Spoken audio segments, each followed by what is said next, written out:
मर्जी का मालिक। 84 लाख जोनियों में जितनी भी जोनियां हैं सब की सब गुलाम हैं। सिर्फ एक जोनी को छोड़ के बाकी सब अपने किए कर्मों का फल भोगती हैं या काल चक्कर में फंस के काल के भयानक कर्मों को भोगती रहती हैं। एकमात्र जोनी ऐसी है जो काल के जाल को तोड़ सकती है। वो जोनी प्रभु ने, अल्लाह वाहिगुरु राम ने खुद बनवाई और वो जोनी है मनुष्य की जून, मानस की जून। कहते हैं जब सारी जोनियां बन गई तो रूहें वापस नहीं आई, मस्त हो गई। फिर काल ने वचन ले लिया कि जैसे ये मस्त हैं ऐसे ही रहें। तो मालिक की आवाज को ना सुना तो मालिक ने देखा, वचन तो दे दिए कि अब तो ये आत्माएं कभी काल के भंवर से आजाद होंगी ही नहीं, हमेशा के लिए फंस गई। तो परमपिता परमात्मा ने काल से फिर मनुष्य शरीर बनाया। सारे देवी देवताओं ने इस शरीर को सजदा किया। उन देवी देवताओं ने भगवान से पूछा कि हम इसको सजदा क्यों करें, ये भी तो शरीर है, बाकी भी शरीर हैं। तो भगवान ने, अल्लाह राम ने तब कहा कि इस शरीर में जो भी आत्मा मृत्युलोक में मेरी भक्ति इबादत करेगी, मेरा नाम जपेगी, उसे मैं मृत्युलोक में दर्श दीदार जरूर दूंगा और उस आत्मा को आवागमन से आजाद करवा दूंगा। बाकी की जोनियां सब की सब गुलाम, किसी को अधिकार नहीं कि वो राम का नाम ले सकें, उस ओंकार की भक्ति इबादत कर सकें। सिर्फ मनुष्य जोनी को मालिक ने यह अधिकार दे दिया। तो ये अधिकार मिल गए। सब देवी देवताओं ने सजदा नमस्कार किया और इस बारे में कबीर साहब जी की वाणी भी पुष्टि करती है कि गुर सेवा ते भक्त कमाई तब यह मानस दे ही पाई। गुरु की सेवा, गुरु अपनी सेवा नहीं करवाता। गु का मतलब अंधकार, रू का मतलब प्रकाश। जो अज्ञानता रूपी अंधकार में ज्ञान रूपी दीपक जला दे वो सच्चा गुरु। गुरु की सेवा कौन सी होती है? सृष्टि की सेवा। गुरु जो कहे वो सेवा करो। प्यासे को पानी पिलाओ, भूखे को खाना खिलाओ, अंगहीन अपंग लाचार का इलाज करवाओ, तड़फते हुओं को सहारा दो, दीन दुखियों की मदद करो और सबका भला मांगो, ये गुरु कहता है। तो गुरु सेवा ते भक्त कमाई, और गुरु जो कहे वो भक्ति करो। कौन सी भक्ति? उस ओंकार का नाम जपो। वो मूल मंत्र देते हैं, गुरु मंत्र देते हैं, मेथड ऑफ मेडिटेशन, सिख धर्म में नाम शब्द। वो शब्द देते हैं जिसका अभ्यास करने से सारे देवी देवता भी खुश होते हैं और उस ओंकार सुप्रीम पावर अल्लाह वाहिगुरु के दर्श दीदार भी हो सकते हैं। तो गुरु वो भक्ति करने की प्रेरणा देते हैं। गुरु अपनी भक्ति नहीं करवाते, वो तो उस परम पिता परमात्मा के लिए आते हैं, उसकी भक्ति की प्रेरणा देते हैं कि उसकी भक्ति करो, उसका नाम जपो। और जो वचन सुन लेते हैं संत पीर फकीरों के, गुर सेवा ते भक्त कमाई तब यह मानस दे ही पाए। इसलिए ये मनुष्य जन्म मिला है। इस देही को सिमरह दे। इस शरीर के लिए देवी देवता सुमरन करते हैं, क्योंकि उनको भी पता है आवागमन से अगर मुक्ति हो सकती है तो मनुष्य के शरीर में आके, चाहे कोई देवी देवता बना फिरता रहे, आवागमन से मोक्ष मुक्ति सिर्फ मनुष्य के शरीर में संभव है। ये धर्मों में, रूहानियत में बताया गया है। तो इस देही को सिमरह देव, सो देही बजहर की सेव, भजो गोविंद भूल मत जाहो, मानस जन्म का ही लाहो। भाई इस शरीर के लिए देवी देव सुमरन करते हैं। भक्ति करते हैं, इबादत करते हैं कि हे परमात्मा हमें भी मनुष्य शरीर दे, और हे मनुष्य तू उनको जाप करता है कि तू आके मेरे काज सवार। वो कहते हमें मनुष्य शरीर मिले। वो तो सुमरन करते हैं तुझे तो ये शरीर मिल गया है। तो इसमें उस मालिक का नाम जपो, भजो गोविंद भूल मत जाहो। गोविंद जो दोनों जहां का मालिक है, वो ओंकार, एक ओंकार, वो अल्लाह का नूरे जलाल, वो सुप्रीम पावर, उसका नाम जपो, भूलो नहीं, वही मुक्ति का दाता है। भजो गोविंद भूल मत जाहो, मानस जन्म का यही लाहो। मनुष्य शरीर का सबसे बड़ा लाभ यही है कि जीते जी गम चिंता टेंशन परेशानी बीमारियों से आजादी मिल जाए और मरणोपरांत जन्म मरण से मुक्ति मिल जाए। तो ये मालिक के नाम के द्वारा संभव है। ना पैसे से, ना दिखावे से, ना ढोंग पखंड करने से, ना किसी और तरीके से मालिक खुश होता है। जब तक दिल का शीशा साफ नहीं होता उसकी तस्वीर प्रकट नहीं होती, चाहे जितना मर्जी जोर लगा लो। लोग वाह वाह कहेंगे, वाह जी वाह, वाह जी वाह, लेकिन लोगों की मान बढ़ाई सारी एक तरफ और अल्लाह वाहिगुरु राम एक तरफ। वो इन चीजों में नहीं मिलता। उसको पाने के लिए दिलो दिमाग में से बुराइयां साफ करनी होंगी, अपनी खुदी को मिटाना होगा। चाखा चाहे प्रेम रस, राखा चाहे मान, एक म्यान में दो खड़ग, देखा सुना न कान। चाखा चाहे प्रेम रस, मालिक के प्यार को पाना चाहता है, और दूसरी तरफ मान बड़ाई वावा का भूखा है। दोनों चीजें एक म्यान में नहीं रहती। जैसे एक म्यान में दो तलवार, कबीर जी कहते ना तो देखा ना सुना, उसी तरह एक शरीर में झूठी मान बढ़ाई और अल्लाह वाहिगुरु राम का प्यार इकट्ठे नहीं रहते।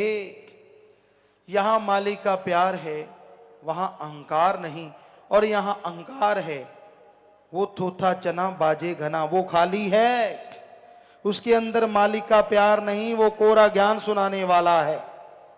क्योंकि जिनका हृदय साफ है, जिनके अंदर अहंकार नहीं, खुदी नहीं, उनके अंदर खुदा बसता है। यहां खुदी है, वहां से खुदा कोसों किलोमीटर दूर चला जाता है, सैकड़े किलोमीटर दूर चला जाता है। इसलिए अपने आप को पवित्र बनाओ, मालिक का नाम जपो, उसकी भक्ति इबादत करो। उसके नाम में यह शक्ति समाई है कि आपके अंदर के कचरे को साफ कर दे। जैसे जमींदार भाई हैं, कपास नरमा जो भी फसल बोते हैं, अगर सही टाइम पे संभाल करें तो फसल फलती फूलती है। सही पानी हो, खाद स्प्रे जो भी आप देते हैं, पर उसमें एक चीज और भी जरूरी है, उसमें से घास फूस निकालना भी जरूरी है। जिस जमींदार के खेत में घास फूस ज्यादा बढ़ जाता है और वो आलस करता है, आज नहीं यार कल निकालेंगे, कल नहीं यार परसों निकालेंगे, उसको ये नहीं मालूम कि जो ताकत तेरी नरमे के पौधों ने, कपास के पौधों ने लेनी है, वो तो घास फूस खींचते जा रहे हैं। कहां से फसल फलेगी, कहां से हरा गहरा हरा रंग आएगा, वो तो बेचारे पीले कुमला जाएंगे। अगर कोई सही टाइम पे घास फूस निकालता है और सही टाइम पे फसल की कीड़ों से, बीमारियों से रोकथाम करता है, तो फसल भी कई गुना वफा करती है। उसी तरह आपके शरीर को भी जरूरत है अंदर से घास फूस निकालने की। आपके शरीर में काम वासना, क्रोध, लोभ, मोह, अहंकार, मन माया रूपी घास फूस बढ़ता ही जा रहा है। ये बीमारियां आपकी आत्मा को चौं तरफ से घेरे बैठी हैं। आलस ना करो यार, कल करूंगा, परसों करूंगा। आपकी आत्मा को निचोड़ के रख देंगी ये बीमारियां। इसलिए संभाल करनी है। अंदर का ये घास फूस बीमारियां निकालने के लिए एकमात्र स्प्रे, एकमात्र उपाय राम नाम की दवा का छिड़काव है। जीभा से राम नाम जपो, ख्यालों से राम नाम जपो, ये सारी बीमारियां खत्म हो जाएंगी और आपकी आत्मा महक उठेगी और मालिक के दर्श दीदार से अंदर बाहर से माला माल होते जाओगे। समय पे संभाल जरूरी है। जब समय चला जाता है, पीछे पश्चाताप करने से कुछ हासिल नहीं होता। आयु बीती जात है, हरि से क्यों ना हेत। समय बीत रहा है, जो सेकंड, जो मिनट, जो घंटा, दिन, महीना, साल आपकी जिंदगी का गुजर गया, समझो आप छोटे हो गए, आप मौत के और नजदीक हो गए। तो ये समय गुजर रहा है, पर आप मालिक से प्रीत करना ही नहीं चाहते। रसों कसों में फंसे हुए हो, कोई काम वासना में। काम वासना मतलब विषय विकार, सारा दिन सेक्सुअल रिलेशन का कीड़ा दिमाग को काटता रहता है। और आदमी ना मां देखता है, ना बहन, ना बेटी, ना बाप, ना दादी, ना पोता, ना कोई रिश्ता इस कलयुग में बचा है तो अच्छे संस्कार की वजह से, वरना खत्म होता जा रहा है। काम वासना की आंधी ऐसी चढ़ी हुई है प्यारी साध संगत जी, बड़े बड़े त्यागी, बड़े बड़े तपस्वी भी इसमें उलझे हुए हैं। बुरा हाल है, कुदरत के असूल के उल्ट चल रहे हैं और दिनों दिन परिवार और खुद यूं होते जा रहे हैं। अंदर से, बाहर से मांस के लोथड़े हैं तो क्या हुआ, बेचैनियां हैं अंदर, दिखने में भक्त नजर आते हैं, हाव भाव सारे भक्तों वाले हैं और कर्म सारे राक्षसों वाले हैं। कहां से घर परिवार में बाधा हो, कहां से खुद को भगवान के नूरी स्वरूप तो दूर, साधारण स्वरूप के भी दर्शन हो, कहां से। तो ये बीमारी भी हमारे समाज को खोखला कर रही है। काम वासना की आंधी है ये। पशुओं से इंसान इतना गिर गया है। पशु भी तब विषय विकार में पड़ते हैं जब उन्होंने बच्चा औलाद लेना होता है, कुदरत के नियम को पूरा करना होता है। पर आदमी पशु से गिर गया है, इसको कोई लेना देना नहीं इन चीजों से। तो भाई ये एक बीमारी महाबीमारी बनती जा रही है। कहीं भी देख लो, किधर भी देख लो, इस बीमारी से जब हम निगाह घुमाते हैं, कोई कोई बचा नजर आता है, वो भी जिसके अच्छे संस्कार हैं, सतगुरु अल्लाह मालिक से बेहद प्यार है। अदरवाइज तक कमरा बंद कर करके सतगुरु के वचनों की धज्जियां उड़ाते हुए ऐसे कर्म करते नजर आते हैं और पल पल उनको भोगना होगा। अगर वो ना चेते, अगर वो ना जागे, तो फिर ऐसे चिल्लाएंगे कि दुनिया जागेगी, उनको पता चलेगा ये बीमारी के घर हैं। तो भाई ये चल रहा है। दूसरा मीडिया, इंटरनेट वगैरह है, और लगाया तो वो गया अच्छे के लिए, बच्चों की अच्छी शिक्षा हो, अच्छी पढ़ाई हो, बच्चे उससे नॉलेज लें, बहुत अच्छी बात है, कोई उसमें गलत नहीं है ये चीजें। अगर ये तो स्वस्थ है, बच्चे तो बेचारे ये स्वस्थता उठा रहे हैं, लेकिन उनके जो हेड हैं वो इससे दुरुपयोग में लगे हुए हैं। दिन रात गलत कार्य उसको लगा हुआ है, उसमें सब कुछ गलत चलता है, बुरा चलता है, और उसको देख देख के दिन रात बुराइयों में डूबे हैं। दिन रात अपनी बेड़ी पे बट्टे नहीं डाल रहे, अपनी बेड़ी को फाड़ रहे हैं कि जल्दी से डूब जाए, ज्यादा टाइम क्यों लग रहा है। ये भी एक बीमारी है जो फैलती जा रही है, बढ़ती जा रही है, जो आदमी के दिमाग को मालिक की तरफ नहीं लगने देती बल्कि गलत तरफ। और फिर जब कर्मों की मार पड़ती है फिर चिल्लाते हैं ऐसा क्यों हो रहा है। क्या बताएं, किस किस को कहें। हमाम में सब नंगे हैं।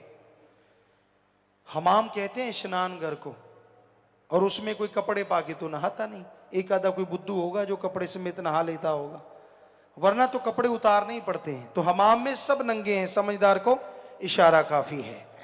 काम वासना से कोई बिरला ही बचा है, सब डंगे हुए हैं। सुमरण करे, मालिक पे दृढ़ विश्वास रखे, तो बचाव हो जाए तो हो जाए भाई, वरना तो हम उस मालिक और सतगुरु के अलावा मानते नहीं कोई इससे बच जाए। बुरा हाल है समाज का। फिर है क्रोध। क्रोध, कहते थे फला का गुस्सा नाक पे है, पर आज तो गुस्सा मुंह पे ही आ गया है, इतना दूर भी नहीं है, सीधा ही है। किसी को छेड़ के देखो सीधा करंट मारता है। किसी को कुछ कहा ना हो तो भी आ बैल मुझे मार, भाई तू कौन मैं खाम खा, तुझे कुछ कहा नहीं कहा, तुझे बुरा बोला नहीं बोला, पर लोग इसलिए जलते हैं तूने अच्छा क्यों बोला। आग लगी पड़ी है आग। किसी धर्म में बता दो निंदा करो, किसी को बुरा कहो लिखा हो तो हम सत्संग करना छोड़ देंगे और बताओ क्या कहें। बड़े बड़े धर्म के नुमाइंदे आए हमारे सामने, हम पूछते हैं उनसे किसने सिखाया है आपको किसी की निंदा करनी, किसी को बुरा कहना, कहां किस ग्रंथ में लिखा है। बनते फिरते हैं धर्म के ठेकेदार नुमाइंदे। अपने आप को सुधार लो, इतना ही काफी है। आज समाज में इतना बुरा हाल है, दूसरों की बुराइयां बिना वजह। अरे मालिक की तलवार ऐसी गिरेगी वो चल जाएगी, पीछे आवाज ही आवाज छोड़ जाएगी। डरो उसकी तलवार से। कोई अच्छा करता है, अच्छा बोलता है, अच्छा कहता है, अच्छे कर्म करवाता है, आपको चिलूने क्यों लड़ते हैं? क्या बीमारी है आपको? कर्म अच्छे करने तो खुद करो, दूसरे को करने से मत रोको। ये कलयुग, ये घड़ा पापों से भरता जा रहा है, खास करके ऐसे लोगों का ही जो दूसरों की निंदा करते हैं, क्योंकि किसी धर्म में लिखा ही नहीं है। गुरु सहवानों के पवित्र गुरबाणी में तो, क्योंकि हमने पढ़ी है पूरी की पूरी, बहुत बार पढ़ी है, इतने पेज भरे हैं पर निंदा के पाप के कि पढ़ पढ़ के आदमी सोचे यार इसको पढ़ के निंदा कर ही नहीं सकता आदमी। पढ़ के देखो, निंदा भली किसी की नाही, मनमुख मुग्ध करन, मुंह काले तिन निंदका, नरके को और पवन। मनमुख वो गुरु का तो है ही नहीं। गुरु सहबानों की वाणी कह रही है उसके ऊपर गुरु की तो कोई कृपा है ही नहीं जो निंदा करता है। मनमुख है वो, मनमुख। मुग्ध महामूर्ख है, मुग्ध का मतलब मूर्ख, महामूर्ख। मनमुख मुग्ध करन, मुंह काले तिन निंदका, नरके को और पवन। या तो कह दो गुरुओं की वाणी झूठी है, जो कि हो नहीं सकता, क्योंकि उनका तो एक एक अक्षर सच था, सच है और सच ही रहेगा। तो फिर क्यों यहां भी नरक पैदा कर रहे हो और आगे भी नरक पैदा कर रहे हो? दोनों जहान में मुंह काला होगा तो होगा ही होगा 100%। सिर्फ क्रोध में आके, सिर्फ किसी की कठपुतली बनके, किसी की उंगलियों के इशारे पे नाचने वाले दूसरों की निंदा किया करते हैं। खुद का दिमाग काम में नहीं करते, पशु बनके। जब और हमने ऋषि मुनि हिंदू धर्म में पढ़ा, हर धर्म में पढ़ा, हर धर्म में मना है पर निंदा महापाप, पर निंदा महापाप, पर निंदा महापाप। तो किसी का बुरा नहीं कहना चाहिए प्यारी सा संगजियो। अपनी अंदर की बुराइयां साफ करनी चाहिए। अंदर की बुराइयां साफ करने में टाइम लगा दो, वही बड़ी बात है। किसी की बुराइयां गाते हो, वो बुराइयां आपके अंदर आ जाती हैं। इसलिए किसी दूसरे को देख के जला भुना ना करो, ऐसे क्रोध ना किया करो। फिर है लोभ लालच। ये लोभ लालच ही तो सब कुछ करवाता है। लोभ है सर्व पाप का बाप। यहां लोभ लालच आ गया, बाकी के पाप अपने आप जुड़ते चले जाते हैं, अपने आप बनते चले जाते हैं। तो लोभ लालच बुरी बला है। इससे बेटा बाप को मारता है, भाई भाई में दुश्मनी पैदा हो जाती है। वो भाई जिनकी रगों में एक जैसा खून, एक ही मां बाप का साया, एक दूसरे के लिए छोटे होते जान कुर्बान करने को तैयार। जैसे माया रानी आई, जैसे लोभ लालच ने अपना जाल फैलाया, पल में भूल गए कि कैसा भाई और कैसा नाता, एक दूसरे के खून के प्यासे हो गए। तो ऐसा है ये लोभ लालच, और ये लोभ लालच ही निंदा करवा रहा है। लोग बिक रहे हैं, बिकाऊ माल। कैसी मां बाप की औलाद, लानत ऐसी जननी पे जिसने ऐसी औलाद को जना, और लानत उन पे जो अपने दिमाग का इस्तेमाल नहीं करते। चंद नोटों के लिए आदमी आदमी को मार देता है। हमने आपको बात सुनाई, पहले भी कई बार सुनाई है, कि एक गांव के मुखिया थे। सच्ची बात है ये 100%। गांव के मुखिया, जिसे सरपंच कहें, प्रधान कहें, पुराने टाइम की बात है, काफी पहले की। तो अच्छा पैसा था, गुंडागर्दी बढ़ने लगी। वो बेचारा बड़ा नेक, बड़ा समझदार था। तो लेकिन लोग जलने वाले बहुत होते हैं।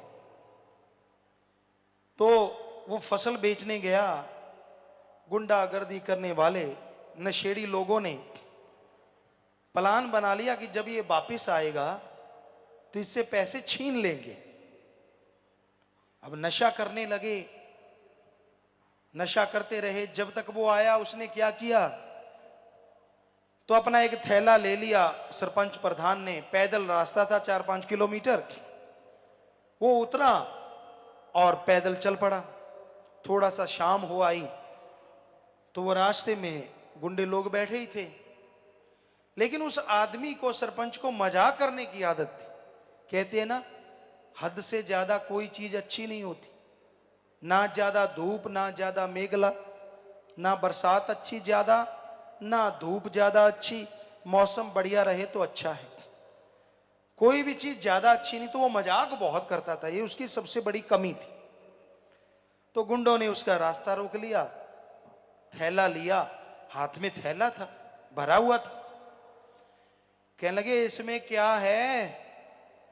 कहने लगा इसमें है तरमाल। तरमाल, तरमाल मतलब वो तरकारी लेके आया था, सब्जी। अब तरमाल का पंजाबी में उत्तर बनता भी काफी काफी काफी कुछ है। तरमाल, तरावट ज्यादा है। वो गुंडों ने फिर पूछा क्या है? कहता तरमाल। छीनने लगे, कहता ना ना मैं नहीं देता। तो उन्होंने झट से गोली मार दी, मर गया। निकाल के देखा तो 2-5 रुपए की सब्जी, कुछ भी नहीं, क्योंकि उसने पैसा अपने बैंक में, अपनी दुकान पे जमा करवा दिया था। बताओ आदमी की कीमत कितनी हुई? चंद तरकारी। अरे मारने वालों, जो आप किसी से रुपए लेके किसी आदमी को मारते हो, चंद नोटों के लिए हम आपको करोड़ों रुपए देते हैं। उस मरे हुए को जिंदा कर दो और करोड़ों रुपए ले लो। कर सकते हो जिंदा?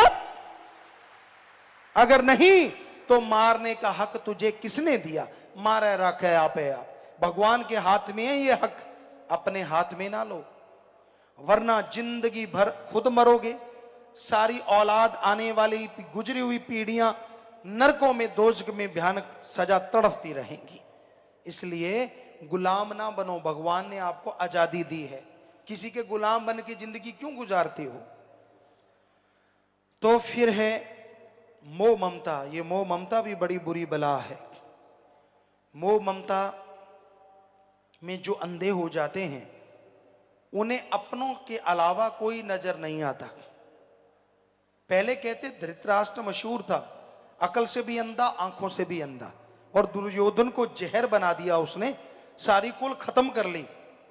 आज कोई धृतराष्ट्र दिखता नहीं, क्योंकि आज ये देखने वाली बात है धृतराष्ट्र कौन नहीं है, सारे ही धृतराष्ट्र बने हुए हैं। कोई मालिक का प्यारा ही बचा है। हर किसी को अपनी औलाद, हर किसी को अपना परिवार, दूसरा तो कोई नजर ही नहीं आता। महा बीमारी लगी हुई है मोह ममता की। बच्चों के लिए कमाना, पैसा बनाना, इकट्ठा करना, ये कोई गलत कार्य नहीं है। ये तो आपका फर्ज है, कर्तव्य है। पर धर्मों में लिखा, हिंदू धर्म में कड़ा परिश्रम करके खाओ, सिख धर्म में दसा नवांदी किरत करो, इस्लाम धर्म में हक हलाल की रोजी रोटी खाओ, इंग्लिश फकीर हार्ड वर्क करके खाओ। खाओ जितना मर्जी कमाओ, पर किसी के मुंह का निवाला छीन के खाओगे तो वो हरी रस अमृत नहीं, जहर का काम करेगा, धीमे जहर का। ठगी, बेईमानी, भ्रष्टाचार, दूसरे का हक मार के खाना, ये मोह ममता के भी कारण लोग कर रहे हैं, अपनों के लिए बनाने के लिए। तो ये गलत है, महापाप है। फिर है अहंकार, किसी को ऊंचे धर्म का, किसी को ऊंची जात का, किसी को राज पहुंच का, किसी को धन दौलत का, किसी को जमीन जायदाद का, किसी को अपनी औलाद का। और अहंकार को मार पड़ती थी, पड़ती है और पड़ती ही रहेगी। 1 लख पूत 1.25 लख नाती, तै रावण घर दिया न बाती। रावण से बढ़ के कोई अमीर नहीं, रावण से बढ़ के कोई साइंटिस्ट नहीं, वैज्ञानिक नहीं, क्योंकि उसके कंधे पे परमाणु हमेशा टंगा रहता था। रावण से बढ़ के कोई धर्मों का विद्वान नहीं, 4 वेदों का टीकाकार पंडित था। हर राजनीतिज्ञ नहीं, सारे शास्त्र उसने पढ़ डाले थे, जुबानी याद थे। उससे बड़ा धनवान नहीं, उसके नौकरों के कमरे भी गोल्ड सोने के बने हुए थे। सो उसने अहंकार किया और उसका बुरा हाल हो गया। तो भाई ये 5 काम वासना, क्रोध, लोभ, मोह, अहंकार बुरी तरह से इंसान को बर्बाद कर रहे हैं। ऊपर से मन माया इनके मुखिया हैं, हेड हैं, इनके सरदार हैं, जो बुरी तरह से जीव को भरमाते हैं। चंद नोटों के लिए आदमी को जो मर्जी बुला लो, चंद नोटों के लिए आदमी से जो मर्जी करवा लो। नकली मां बाप मिल जाएंगे, नकली रिश्ते मिल जाएंगे, पर सच्चा प्यार अल्लाह वाहिगुरु राम का भक्ति इबादत के बिना बाजार से खरीदा नहीं जा सकता। अगर अंदर भावना होगी, अंदर वैराग्य होगा, तो वाहिगुरु राम की कृपा होगी। कपड़े पहनने से या शरीर को हार श्रृंगार लगाने से भगवान मिलता तो बैली शैली कब के भगवान को खरीद के ले जाते। ये बाहरी ढोंग ढकोसले से नहीं मिलता। जब तक अंदर का छल कपट नहीं छोड़ते, मालिक के दर्शन नहीं हो सकते।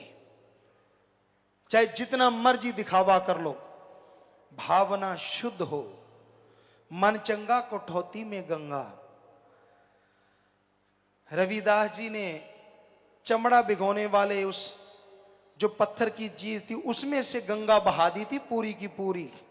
राजा को कहा था सोने के कड़े निकाल ले जितने निकालने, मन चंगा कठौती में गंगा। कहने का मतलब अगर आपका अंदर साफ है, राम नाम आप लेने वाले हैं, तो घर परिवार में रहते मालिक के दर्शन कर सकते हैं। जंगल उजाड़ों में जाने की जरूरत नहीं पड़ती। और अगर मन गंदा है, यहां मर्जी घूमते रहो, मालिक नहीं मिलने वाला। हाँ शौक है, आप कर सकते हो, बड़े कपड़े लत्ते पहन के ये वो ये फूं फा ये कर सकते हो, क्योंकि ये कलयुग है, इसमें इससे हवा मिलती है। पर जो वाहिगुरु राम अल्लाह ईश्वर को पा लेते हैं, उनके अंदर अहंकार नहीं होता, उनके अंदर शूफे नहीं होती। वो तो क्या कहते हैं, श्री गुरु नानक देव जी महाराज के जो इतनी बड़ी पदवी के मालिक हुए, उन्होंने कहा है, क्या कहा है, कोई आखे पूतना कोई कहे बेताला। गुरुजी कह रहे हैं कि हमें लोग क्या कहते हैं, कोई आखे पूतना कोई कहे बेताला, कोई आखे आदमी नानक बेचारा।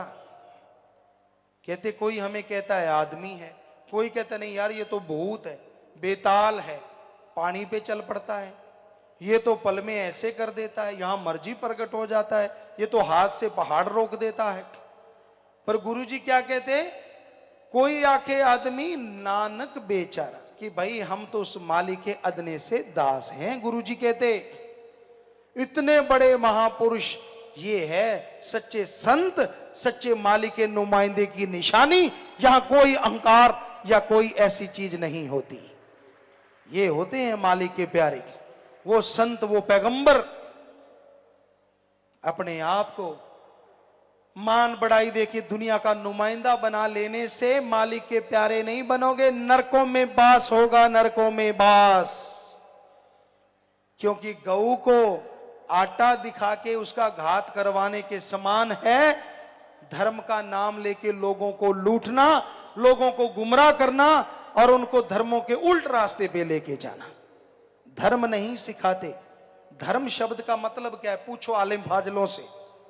धर्म शब्द का मतलब है आदमी को आदमी से जोड़ो, धारण कर लो, और आदमी को अल्लाह वाहिगुरु राम से जोड़ो।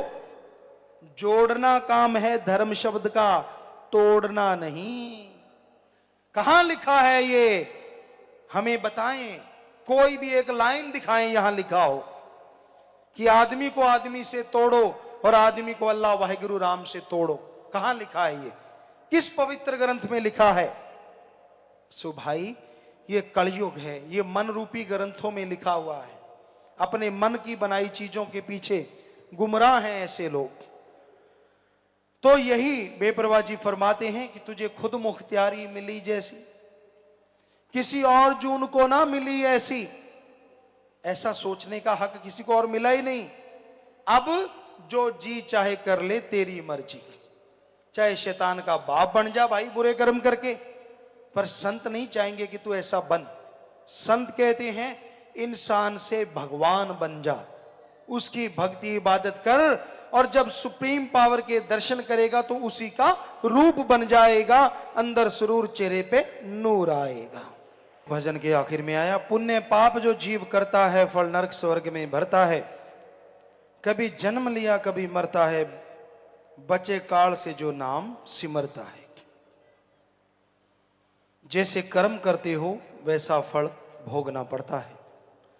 जैसा बीज बोओगे वैसा काटोगे जरूर। बबुल का पेड़ अगर बोओगे उस पे आम नहीं लगेंगे, लंबी लंबी सूढ़ लगेगी। अगर पाप कर्म करते हो तो ये हो नहीं सकता कि आने वाले टाइम में आपको बेहद खुशियां या रूहानी नजारे मिलेंगे। पाप कर्म का फल तो भोगना ही पड़ेगा।